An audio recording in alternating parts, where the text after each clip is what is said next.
Bonjour à tous. Ces derniers jours ont été ponctués de plein de news en tout genre autour de la galaxie lointaine, très lointaine. Aujourd'hui, c'est Ximnut qui m'accompagne pour en parler. Salut Ximnut. Salut Adrien, ça fait vraiment plaisir d'être là avec toi pour parler de toutes ces super news, on a vraiment été gâtés là. Comme tu dis, on a de quoi parler. Accrochez vos ceintures, on passe en vitesse lumière, faut qu'on en parle.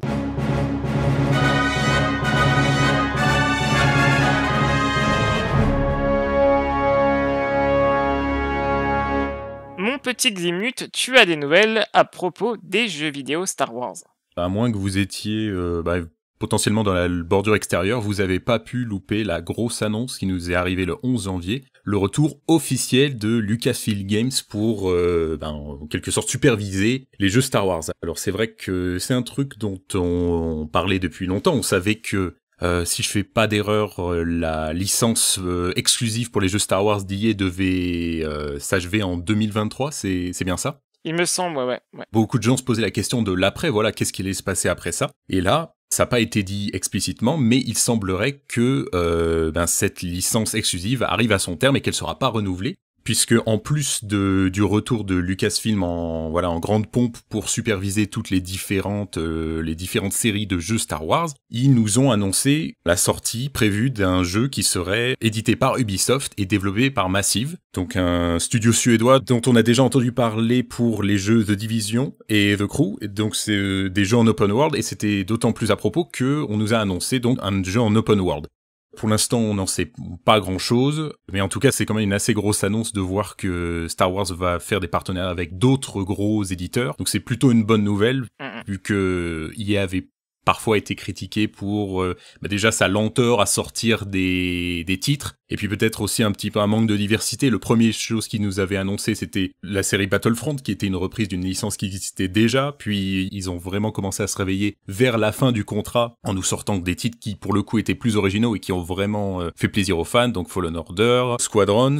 Pour le coup, ils garderaient la main mise sur ces titres-là. Il y a beaucoup, notamment, de discussions par rapport à Fallen Order 2, il y a aussi des rumeurs par rapport à Battlefront 3, mais ça fait plaisir de savoir qu'il y aura plus de diversité. On peut éventuellement s'attendre à, je sais pas moi, on peut rêver des trucs avec des développeurs vraiment indépendants.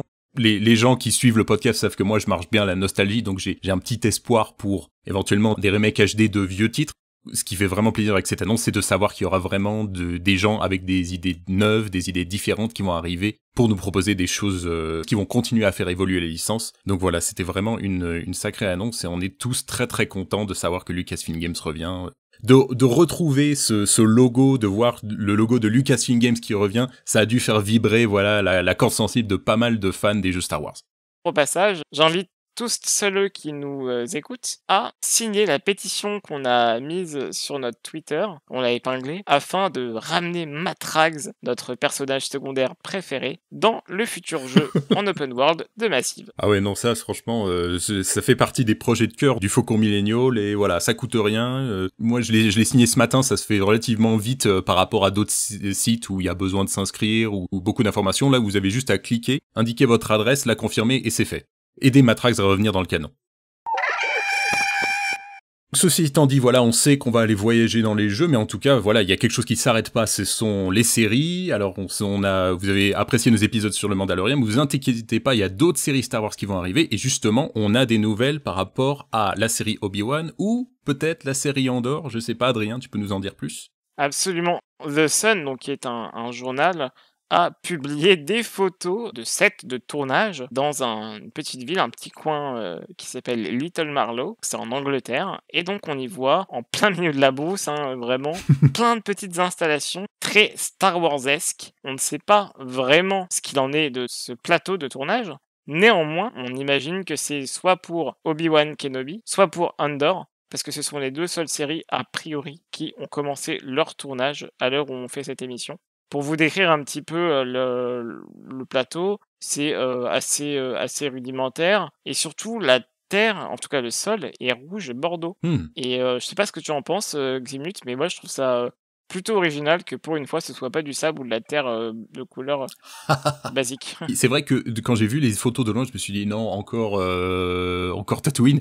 Et c'est vrai qu'en regardant de plus proche, quand même, il y a notamment il y a des arches et tout comme ça qui fait un peu plus, qui fait moins bordélique que ce qu'on voit sur Tatooine. Et c'est vrai que complètement, voilà, rien que ça, la couleur du sol, tu te dis ok, c'est bon, on va enfin voir quelque chose d'autre. Donc non, j'aime beaucoup, franchement.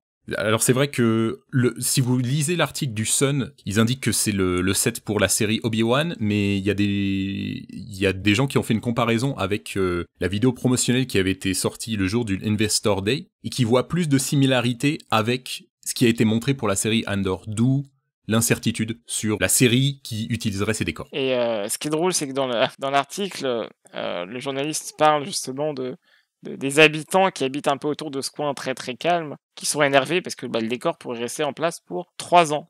A priori, ça va être une localisation dans la série dans laquelle ce décor va se trouver, qui va être relativement récurrente, peut-être pour 1, 2, 3 saisons. Alors après, c'est vrai qu'ils ont aussi, le journaliste aussi indiqué justement que le permis a été étendu pour une durée de 3 ans, ce qui ne veut pas forcément dire que ils vont forcément en avoir besoin pour autant de temps, mais ils se disent c'est peut-être juste une sécurité par rapport aux incertitudes liées au Covid, voilà, vu que ça fout le bazar dans pas mal de plans de tournage, donc peut-être ils veulent être certains de pas se faire virer avant d'avoir fini la série, et donc ils se sont dit on va le prendre pour 3 ans afin d'être certains, voilà, de pouvoir terminer le tournage. J'ai grandi dans un coin qui ressemblait un peu à cet endroit-là, mais j'aurais tué pour vraiment avoir une série Star Wars qui soit tournée à côté de chez moi. Ah mais ouais, mais moi, si j'étais les gamins du village, mais je serais voilà tous les jours voilà autour du truc avec les jumelles à essayer de repérer les acteurs qui arrivent. Attention, information à prendre avec d'immenses pincettes, je te les donne Ximnut, c'est pour toi. Ah oui, dis donc, sacrée pincette, oui. On est sur de la rumeur complète, aucune annonce officielle, mais on a des fans, disons, avec un sacré sens de l'observation qui observaient des petites coïncidences qui suggèrent quelque chose. Donc c'est un post Reddit. Le post Reddit est bien foutu, vous pouvez voir les liens, disons, des sources qui sont utilisées par l'utilisateur, donc c'est pas juste une liste de faits sans source, mais ils ont observé un certain nombre de coïncidences par rapport aux acteurs qui avaient participé à la campagne solo de Battlefront 2. Donc on a Janina Gavankar qui joue Hayden Versio, Anthony Scordi qui joue Gareth Versio, son père, et TJ Ramini qui joue Del Meeko qui est son amant, son mari. Son mari, ouais, d'accord. Son mari. Et ils ont observé un certain nombre de coïncidences, notamment par rapport à des choses qu'ils ont postées, des photos d'eux-mêmes qui étaient soit en rapport avec de la capture de mouvement, donc eux-mêmes dans un studio de capture, ou qui portaient carrément justement la tenue, vous savez, avec les fameux petits, récepteurs ou marqueurs qui sont utilisés pour faire la capture de mouvement, ou dans des studios d'enregistrement qui ont tous été postés aux alentours du mois de novembre. Alors, avec aucune indication, s'ils ont juste observé les coïncidences, que justement c'était les 3 acteurs de la même histoire qui faisaient tous à peu près la même chose en même temps. Ils ont aussi remarqué qu'ils avaient été tous postés des choses à Los Angeles aux alentours de la fin novembre. Alors, il y a des gens qui leur ont posé des questions via Twitter ou via Instagram en leur demandant Star Wars comme ça, alors ils ont rien confirmé du tout, genre ils ont juste mis l'emoji qui fait chute, aucune confirmation. Mais c'est vrai que là, on est sur une accumulation de coïncidences qui est assez intéressante. Donc bon, à surveiller, mais rien qui n'a été confirmé par personne. À confirmer dans les mois, voire années à venir, puisque a priori, rien n'a été confirmé et surtout annoncé à ce propos pour l'instant. Bah, on peut rêver. Pour l'instant, on a fait à peu près le tour de ce qui va être News Star Wars, mais on n'en a pas terminé avec les news Lucasfilm. Et là, on va faire un petit pas de côté, mais je pense quand même que ça vous intéressait. Je pense pas qu'on ait quelqu'un de meilleur pour parler du sujet suivant. Adrien, est-ce que tu peux nous parler de Willow?